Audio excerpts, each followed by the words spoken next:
National highway bridge પર અજાણ્યા વાહન ચાલકે મોટરસાઇકલને ટક્કર મારતા ચાલકનું ઘટના સ્થળે મોત. પોલીસે ચાલકની ઓળખ છતી કરવા ચક્રો ગતિમાન કર્યા. ખેડા જિલ્લામાં અકસ્માતોની વણથંભી રફતાર અટકવાનું નામ નથી લઈ રહી. આ વચ્ચે બુધવારે સવારે માતર નજીકના નેશનલ હાઈવેના બ્રિજ પર અજાણ્યા વાહન ચાલકે મોટરસાઇકલને ટક્કર મારતા ચાલકનું ઘટના જ સ્થળે જ કમકમાટી ભર્યું મોત નીપજ્યું.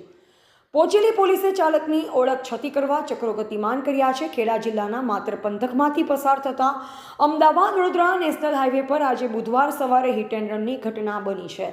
આ હાઈવેના ઓવરબ્રિજ પર પસાર થઈ રહેલ મોટરસાઇકલને પાછળથી કોઈ અજાણ્યા વાહને ટક્કર મારી ફરાર થયો છે. મોટરસાઇકલ ચાલક રોડ પર પટકાતા શરીરે ગંભીર ઈજા પહોંચી હતી. આથી ચાલકનું ઘટના સ્થળે જ મોત નીપજ્યું છે. અકસ્માતની જાણ થતાં હાઈવે પેટ્રોલિંગની ટીમ અને 108 એમ્બ્યુલન્સ ઘટના સ્થળે પહોંચી હતી, તો માત્ર પોલીસ પણ બનાવ સ્થળે દોડી આવી હતી.